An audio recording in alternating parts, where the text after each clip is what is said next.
दतमा समस्तिनि सिङाव थानाय गसाइनि सोनाबि प्राइमारियाव दिनै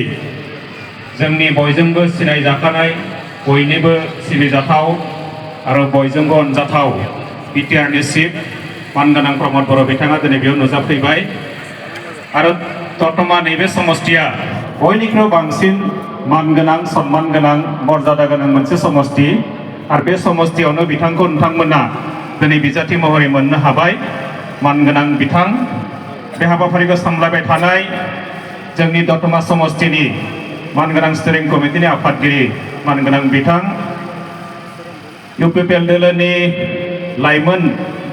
कांखंनि मानगोनां रांगिरि मानगोनां बिथां हमारे बीच में यहाँ उपस्थित हुए त्रिपुरा से आए हुए कैबिनेट मंत्री शुक्ला शरण नौआत्या जी जोंनि गेजेराव बेयाव बाहागो लानो हानाय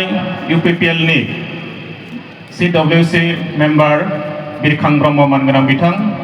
बाहागो लाबोनो हानाय इउपिपिएल दोलोनि मिरुनि दैदेनगिरि नोंथांमोन आरो मनसर उपबिष्ट इउपिपिएल दलर केन्द्रीय ब्लक जिला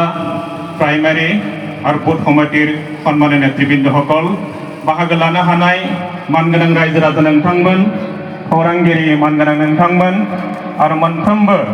बेयाव बाहागो लानो हानाय जोंनि अनुष्ठान प्रतिष्ठाननि मानगोनां दैदेनगिरि नोंथांमोन जों बयबो मिथिखाबाय बेयो बाथि बिटिआरनि बा पिटिसिनि बेयो बिसायख'थि आरो नैबे बिसायख'थिया फिन खेबसेबाव प्रमद बर' बिथांखौनो बिटिआरनि चिफ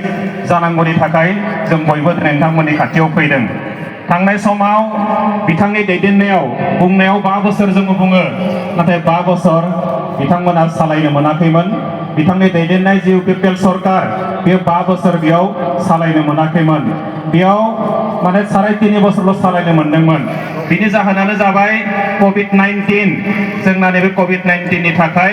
मात्र 3.5 बोसोरल' सालायनो मोनदोंमोन। नाथाय बे 3.5 बोसोराव दिनै मोनफ्रोमबो हारि माहारिखौ लाफानानै मोनफ्रोमबो जाति जनगोष्ठीखौ लाफानानै जेरैबायदि दिनै शान्तिनि जि मोनसे परिबेश जि मोनसे आबहावा बेखौ गायसननो हाबाय आरो नैबे जि शान्तिनि जि परिबेश बे परिबेशखौ जोंहा गोजोर खालामनांगौनि थाखाय बेखौ जोंहा जुगामि खालामनांगौनि थाखाय जोंहा फिन खेबसेबाव दिनै इउपिपिएल दोलोखौनो सरकाराव लाबोफिननांगौया बयनिबो देरसिन दिनै बिबान। दा बेखायनो আমি সকলকে অনুরোধ কৰিছো শান্তিৰ পৰিৱেশ যোৱা বিগত বছৰত 5 বছৰত আমি পাবলৈ সক্ষম হৈছিলো। তাৰ আগতে আমি দেখিছিলো বিগত 17 বছৰে ইয়াত হিংসাত্মক এটা পৰিৱেশ আৰু অশান্তিৰ এটা পৰিৱেশ এই পৰিৱেশত আমি জীৱন যাপন কৰাটো বহুত অসুবিধা আছিলে কিন্তু সেই পৰিৱেশৰ পৰা আমি অতিক্ৰমি আজি এটা সুন্দৰ এটা পৰিৱেশ যোৱা 5টা বছৰত আমি পালো।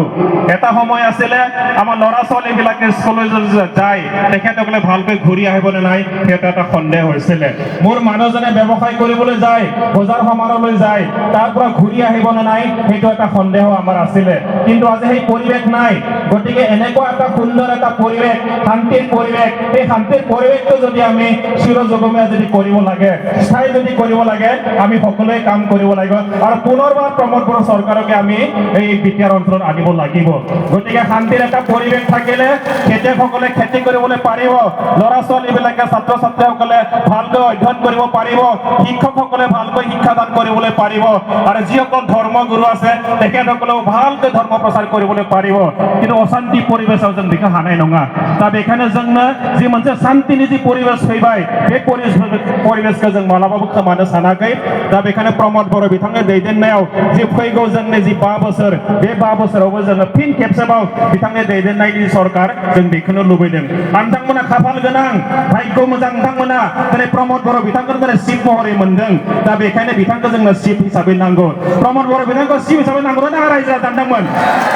नांगौ। दा बेनि थाखायनो आं खावलायदों दिनै बिथांखौनो चिफ जानो थांगासिनो दङ। गोबाङा गोबां खोथा बुङो जोंबो सरकार दागोन जोंबो सरकार दागोन नाथाय सरकार दानो हानाय नङा। प्रमद बर'आनो सरकार दाफिनगोन। नोंथांमोना ससियेल मिडिया नायबाबो नुगोन मेल मिटिं नायबाबो नुगोन आरो मोजाङै सिङाव हाबनानै नायबा बेखौनो नुयो जे थांनाय 3.5 बोसोर 5 बोसोराव जि खामानि मावदों बै खामानिखौ सिगाङाव दैदेनबोनाय बिथांमोना बेखौ साननोनो हायाखैमोन खामानि मावनायखौथ' बाद हो। दा बेखायनो जाय खामानिफोरखौ दिनै मावनो लादों बे खामानिया दिनै बियो गणतन्त्रनि सबनिख्रुइ बांसिन साबसिन खामानिखौ दिनै मावदों आरो राजनीतिनि एसे बाहेरायाव थांनानै बेखौ मावनाय जादों बियन्ड पलिटिक्स नङा बेवहाय दा जोङो नायदों नैथियाव जों दिनै नायदों जोंनि नैबे बिटिआर ओनसोलाव रायजो जानाय 26टा जनगोष्ठी दिनै बुंदों 26टा जनगोष्ठीखौ प्रमद बर' बिथाङासो सानदों जे बाय खामानि मावनो थाखाय सिगांनि हाग्रामा महिलाया बेखौ सानाखैमोन डक्टर हिमन्त बिश्वबो मिथियामोन बे 26टा जनगोष्ठी दंमारोमोन नाथाय जेब्ला खामानि मावनो थाखाय सानबाय बिथाङा जोंनि नैबे बिटिआर ओनसोलाव गमामायैनो बेसेबां जाति जनगोष्ठी दंमारो बेखौ जेब्ला मोनफा मोनफा मोनफा सानबाय जे 26टा जनगोष्ठीया बेयाव दंमारो रायजो जानानै दा बे 26टा जनगोष्ठीखौ जों लोगोआव लांफानांगोन दिनै बेयाव नाथ जुगि दङ बेयाव गुरखा दङ आदिबासी दङ संख्यालघु सम्प्रदाय दङ जोंहा जौनहा जनगोष्ठी बेयाव दङ सान्थालि दङ बर्मन कसारि दङ मदाहि दङ बे गासिखौ लानानै जोंहा दिनै थांफाजोबनांगोन दिनै बिथांमोनखौ जुदि जोङो नायस'नाबा उनफिननानै दोनोबा नासयबाय लांबाय थायोबा सानसे समाव बिथांमोनानो जोंखौ उसुबिदा खालामगोन आरो बे बाथ्राखौ दिनै प्रमद बर' बिथाङा सानदों दा बेनिखायनो नैबे बिटिआर ओनसोलाव दिनै बिजन डकुमेन्टनि गेजेरजों बै हारि माहारिफोरखौ दिनै सिनायथि होनो सानदों आरो सिनायथि होबाय दिनै बिथांमोननि राव बिथांमोननि हारिमु बिथांमोननि दिनै गाननाय जोमनाय बिथांमोननि जानाय लोंनाय बे धोरोम बे गासिखौबो लानानै दिनै नैबे बिजन डकुमेन्टनि गेजेरजों दिनै बेखौ मावफुंनो लादों माखासे जनगोष्ठी दङ माखासे माहारि दङ बै माहारिफ्रा दिनै गावसिनि जेंनाखौ सुफुंनो थाखाय प्रमद बर'नि खाथियाव फैयाखै इउपिपिएल सरकारनि खाथियाव बिथांमोना आर'जखौ गाबफैयाखै नाथाय बिथांमोननि नैबे जिखिनि आखा आरो आकांक्षा बिथांमोननि गांनाय लुबैनाय हप्स एन्ड एसपिरेसन बेखौ दिनै बियालासिनोबाबो दिनै प्रमद बर' बिथाङा बेखौ बुजिनो हादोंमोन जे बयखौबो जों समानै लांफानांगोन आरो बे बिजन डकुमेन्टजोंनो दिनै नैबे 26टा जनगोष्ठीया भारतबर्ष बादियाव दिनै सिनायथि मोनबाय बयबो मिथिबाय आरो बिश्व दरबाराव बेखौ मिन्थिहोनो थाखाय जेरैबायदि जोङो बिथाङा जेरैबायदि खामानि मावदों दिनै दिल्ली इउनिभारसिटि बादियाव जामिया मिलिया इस्लामिया बादियाव नालन्दा बिश्वविद्यालय बादियाव जवाहरलाल नेहरू इउनिभारसिटि बादियाव दिनै नैबे 26टा जनगोष्ठीनि जि बिजन डकुमेन्ट बे सफैखाबाय दा बेखायनो बेवहाय साननांगौ जेबो बाथ्रा गैला সকলো জাতি জনগোষ্ঠীর যে বিজন ডকুমেন্ট ইতিমধ্যে আমার দিল্লিত গৈ পালে বিভিন্ন ভারতবর্ষের ডাঙর ডাঙর ইউনিভার্সিটি বিশ্ববিদ্যালয়ত গৈ পালে গতিকে সম্মানীয় ৰাইজসকল এইবাৰো পুনৰবাৰ আপোনালোকে কেনেকুৱা এজন নেতাকে আপোনালোকে ইয়াৰ প্ৰাৰ্থী হিচাপে পাইছে প্ৰমোদ বড়ো এতিয়া কেৱল বড়োৰে নেতা নহয় তেখেতে বড়োলেণ্ডৰো ডাঙৰ নেতা অসমৰো ডাঙৰ নেতা উত্তৰ পূৰ্বাঞ্চলৰ ডাঙৰ নেতা আৰু ভাৰতবৰ্ষৰ এজন ডাঙৰ নেতা আৰু তেনেকুৱা এজন ডাঙৰ নেতা আৰু তেখেতকে আপোনালোকে আজি প্ৰাৰ্থী হিচাপে পাইছে ইয়াতকৈ আৰু ভাল খবৰ একো হ'ব নোৱাৰে दा बेखायनो रायजो राजाफोरखौ खावलायदों दिनै जोंहा नै बिथांखौनो नोंथांमोना बिजाथि महरै मोनबाय हिसाबै जोबोद मोजाङै नोंथांमोना बेखौ खामानि मावनानै बिथांखौ देरहाहोनांगोन बयखौबो खावलायनांगोन बिनि उनाव जों दिनै सोलोंथाइनि बेलायाव नायदों गियान सोरां बिथांखिनि गेजेरजों दिनै गोबां खामानि मावनायखौ जों दिनै नुदों आङो बर' कसारियाव भारत नमस्कार ओनसोलनि जायो आंनि न'आ गलाघाटआव दा जोंबो दिनै बिटिआरनिफ्राय अननाय मोनदों जों बिथांखौ खावलायदोंमोन जे जोंनि गथ'फ्राबो दिनै इउपिएससि आनजाद होनो नागिरो एपिएससि आनजाद होनो नागिरो बिथाङा एक मिनिटबो सम लायाखै जों बेखौ सुबिदाखौ खालामनो हागोन आरो दिनै जोंनि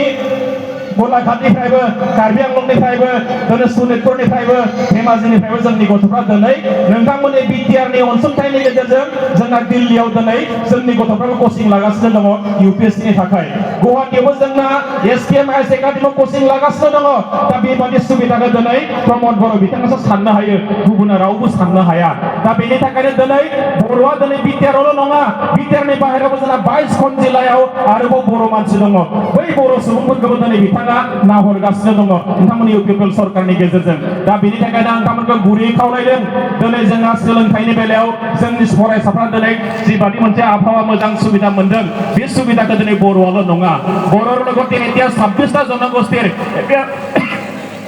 এতিয়া সান্থালী ছোৱালী এজনীও ডক্টৰ হ'ব পাৰিব বৰ্মন কছাৰী ছোৱালী এজনীও এতিয়া ইঞ্জিনিয়াৰ হ'ব পাৰিব গুৰ্খা এজন ল'ৰাও আজি ডক্টৰ হোৱাৰ সুবিধাটো আজি এই প্ৰমোদ বড়ো চৰকাৰৰ দিনত সেইটো সুবিধা কৰি দিছে গতিকে শিক্ষাৰ ক্ষেত্ৰত যথেষ্ট কাম কৰিছে কিন্তু এটা সময়ত আমি দেখিছিলোঁ ইয়াত বিদ্যালয়বিলাকৰ কাৰণে মহাবিদ্যালয়বিলাকৰ কাৰণে আৰু স্কুলবিলাকৰ কাৰণে এতিয়া যি ধৰণে ইউপিপিএল চৰকাৰে কাম কৰিছে তদানীন্তন আমি দেখিছোঁ যোৱা 17 বছৰে তেখেতসকলে এখন স্কুল ভ্ৰমণ কৰা নাছিলে চাবলৈ যোৱা নাছিলে আৰু শিক্ষাৰ ক্ষেত্ৰত তেখেতসকলে যি ধৰণে পেলাই থৈ আছে শিক্ষাৰ অৱস্থাটো তেখেতসকলে বেয়া অৱস্থালৈ ঠেলি দিছিলে আমি যেতিয়া মেট্ৰিকৰ ৰিজাল্ট দিছিলে মেট্ৰিকनि जेब्ला रिजाल्ट होयो जों सानफ्रामबो क'क्राझार चिरांखौ गाहायनिफ्राय नायोमोन नाथाय प्रमोद बर' दैदेननाय सरकारनि दिनाव मेट्रिकआवबो दिनै 1 नम्बर 2 नम्बर थाग्रा जाबाय हायर सेकेन्डारि साइन्सआव आर्ट्सआव दिनै बाक्सा जिल्लाफ्रा 1 नम्बर 2 नम्बराव थायो सिगां जों जोबोद लाजियोमोन जे बिटिआरनि अबस्थाया माने जों गाज्रि बिटिसिनि अबस्थाया माने गाज्रि सोलोंथायाव बै समाव जों गाहायनिफ्रायसो नायोमोन 1 नम्बर 2 नम्बराव थायोमोन गाहायाव नाथाय एबार मा जादों प्रमद बर' दैदेननाय सरकारनि दिनाव दिनै जोंनि मेट्रिकनि रिजाल्टफ्रा गोजौनिफ्रायसो 1 नम्बर 2 नम्बराव थायो दा बेजोंनो सोलोंथाइखौ जोबोद जोङो मोजां खालामनायखौ जों नुदों दा बेखायनो दिनै बेबादि सासे दैदेनगिरिजों दिनै फिन खेबसेबाव बे सरकार जानो थांगासिनो दङ नोंथांमोना बयबो मदद होनांगोन आं बारा सम लानो सानाखै जि बुंनांगौ बाथ्रा बिथाङा गावनि खुगाजों दिनै बुंलांगोन गसाइनि सिनाय हिसाबै जों खोनादों बेयावनो मनरन्जन ब्रह्मआ जोबोद बेयाव फोसावगासिनो दं इलेक्सन माने फोसावदिनायाव बिथांखौ बाहागो लादों जों खोनादों बेयो रिया ब्रह्मनि बेयाव माने बिथांनि न' जायोनो बेयाव हाब्रुबारियाव जोंना मनरन्जन ब्रह्मनि न' जायोनो दा बेखायनो नोंथांमोनखौ भटदान होदों जे बेयाव माने इउपिपिएलआ बिराद खम भट मोनगोन जादों खम भट मोनगोन नामा रायजो राजा नोंथांमोन खमथ' मोनाना दा जोंखौ माने गाज्रि खोनादों जों इउपिपिएलआनो गसाइनि सिनायाव जेनगोननो मानो जेनगोन जों गसाइनि सिनायाव जेनगोन नामा जों